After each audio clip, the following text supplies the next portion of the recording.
कार्यकर्त्यांनी काढला राजकीय निष्ठावान असल्याचा सूर. ग्रामीण भागात जिल्हा परिषद व पंचायत समितीच्या निवडणुकीचे रणसंग्राम चालू होण्याच्या तयारीत असताना कार्यकर्ते मात्र चांगले सक्रिय झाल्याचे दिसून आले.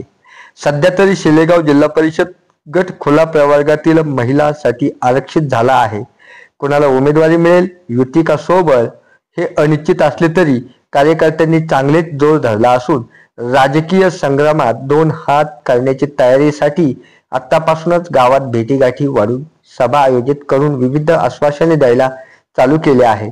आमदार बोरनारे गटाला तरी सध्या मोठ्या प्रमाणात प्रतिसाद मिळत असल्याचे चित्र शिलेगाव गटात सिद्धनाथ वडगाव येथे बघायला मिळत आहे. तरी या प्रसंगी बादशाह पटेल, किशोर चव्हाण, बाबासाहेब वाघ, बाळासाहेब चव्हाण, प्रदीप चव्हाण, कचरू चव्हाण, अनिल राजगिरे, बाबासाहेब चव्हाण, प्रमोद बालेराव, कडू गवादे, संदीप राजपूत, दिनकर चव्हाण, भरत चव्हाण, पोपट चव्हाण, दिलीप मुळे, अमरजीत राजपूत, महेंद्र गंडे, कल्याण आवारे, प्रदीप जयस्वाल, कारभारी भुसारे, चांद मोगल, नवाज शेख, कृष्णा चव्हाण आदी कार्यकर्त्यांसह नागरिक मोठ्या संख्येने उपस्थित होते. CNI महाराष्ट्र न्यूज साठी जितेंद्र लिंगायत, छत्रपती संभाजीनगर. जिल्हा परिषदच्या सभागृहामध्ये सुद्धा आपल्या जेणेकरून आपल्या सर्कलमध्ये निधी उपलब्ध करताना कुठल्याही स्वरूपाच्या अडचणी निर्माण होत नाही. खासदार वेगळे, आमदार वेगळे, आपले पालकमंत्री आहेत संजयजी शिरसाट, पालकमंत्री वेगळे आणि खालचा माणूस जर वेगळ्या विचाराचा जर असला, विकासाचा जो काही दृष्टिकोन असतो तो बदलून जातो. पाहिजे त्या प्रमाणात निधी आपल्या सर्कलमध्ये येत नाही आणि त्यामुळं विकासात्मक दृष्टीला खीळ बसते. ग्रामीण भागातील जे काही रस्ते आहेत, तळवळणाची साधनं आहेत, या कामासाठी सत्ता अत्यंत गरजेचं असते. आपल्या सिद्धनाथ वडगावमध्ये बऱ्यापैकी 5 रस्त्यामधून रस्ते झालेले आहेत. बोरनारे सर असतील, भुमरे साहेब असतील, यांनी चांगल्या प्रकारे या ठिकाणी निधी उपलब्ध करून देण्याचं काम या ठिकाणी केलेलं आहे. भुमरे साहेबांनी या दोन्ही पुतळ्याच्या विकासासाठी निधी देण्याचं आश्वासन या ठिकाणी दिलेलं आहे. आता या जिल्हा परिषद पंचायत समितीच्या निवडणुका संपल्यानंतर या दोन्ही पुतळ्याचं सुशोभीकरणाचं काम या ठिकाणी निश्चित केलं जाईल. मी या ठिकाणी मारुती मंदिराच्या समोर उभा राहून आपल्याला सगळ्यांना आश्वासित करतो. राजकारण हे विकासासाठी केलं पाहिजे आणि विकास केल्यानंतर विकासाच्या माध्यमातून राजकारण केलं पाहिजे. परंतु या परिसरामध्ये तसं चित्र निर्माण केलं जात नाही. कुठलाही विकास न करता भूलथापा मारण्याचं काम या ठिकाणी केलं जातं.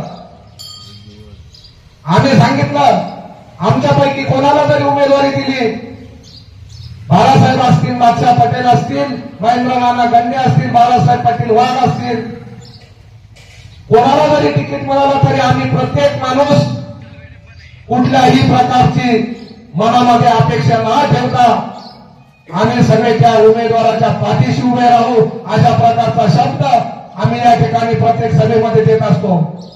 आम्ही सांगत नाही आमच्यासोबत कोणी नाही, मी एकटा आहे, कुणाही माझ्या विरोधात आहे, मला तिकीट जर नाही मिळालं तर मी अपक्ष लढाल, मी असं कधी कोणत्याही गावामध्ये सांगत नाही. खासदार संदीपान पाटील भुमरे, आमदार प्राध्यापक रमेश बोरनारे जो उमेदवार देतील त्या उमेदवाराच्या पाठीमागे उभं राहण्याचं काम या ठिकाणी आम्ही करू. या ठिकाणी अशा पद्धतीचा शब्द आम्ही देतो आणि सिद्धनाथ वडगावची मंडळी यामध्ये सहभागी होऊन आम्हाला प्रतिसाद देतील अशीच अपेक्षा मी या ठिकाणी व्यक्त करतो. आणि माझे देऊ नका, तुम्हाला ज्यांना द्यायचं असेल त्यांना तिकीट द्या, आम्ही त्या माणसाला निवडून आणण्याचं काम या ठिकाणी करू.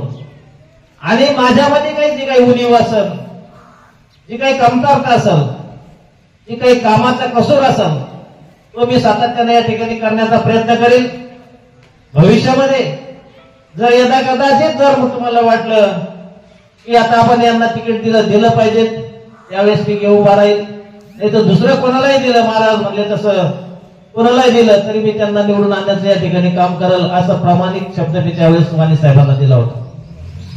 परंतु आता आपल्यात वाणी साहेब नाही, आता त्यांच्या रूपाने आपल्याला या ठिकाणी बोरणारे सर आहे. बोरणारे सरांनी आपल्या या भागामध्ये भरपूर अशी कामं केलेली आहे. अजून कामं काही संपलेली नाही. अजून 4 वर्ष त्यांचे शिल्लक आहे.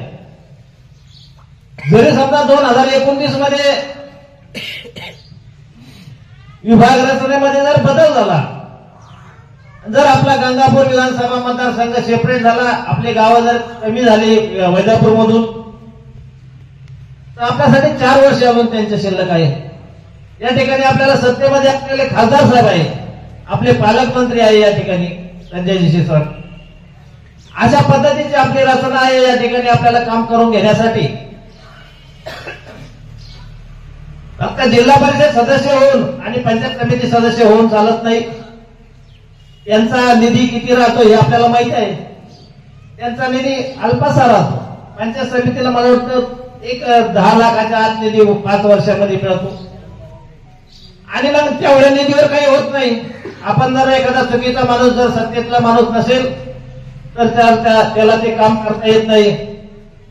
आणि या ठिकाणी आपले आमदार असल्यामुळं, आपले खासदार असल्यामुळं, आपले मंत्री असल्यामुळं, आपलं सरकार असल्यामुळं आपल्याला एखादं विधायक काम, मोठं काम आपल्याला करणं शक्य होईल. या ठिकाणी सत्तेतला माणूस निवडून आल्यानंतर आपल्याला या ठिकाणी लगेच मी काही वेगळं काम सांगण्याची या ठिकाणी आवश्यकता नाही. या ठिकाणी भरपूर असे आपल्या गावामध्ये काम चालू आहे. दलित वस्तीसाठी असेल, मुस्लिम समाजासाठी असेल, हिंदू समाजासाठी असेल, प्रत्येक जातीसाठी असेल, या ठिकाणी साहेबांनी या ठिकाणी काम करण्याचं या ठिकाणी कार्य केलेलं आहे सरांनी. या ठिकाणी आताच मागच्या हप्त्यामध्ये बिरोबा मंदिराची प्रशासकीय मान्यता मिळाली. तेही काम या ठिकाणी सुरू होणार आहे. दलित वस्तीमध्ये आपलं 50 लाखाचं या ठिकाणी काम चालू आहे. मग आता काम करणाऱ्या माणसाच्या पाठीमागे आपण उभं राहावं, अशा पद्धतीचं माझ्यासारख्या सर्वसामान्य माणसाचं या ठिकाणी विचार आहे. सामान्य माणसाला या ठिकाणी निवडून द्या, जेणेकरून आपलं एखादं काम कमी होईल. काम तुमचे सगळेच होतील मी असं सांगणार नाही, परंतु तुमच्या गावागावामध्ये भांडण लागणार नाही. तुमच्या गावागावामध्ये कुठलं काही कमिशन खाल्लं जाणार नाही.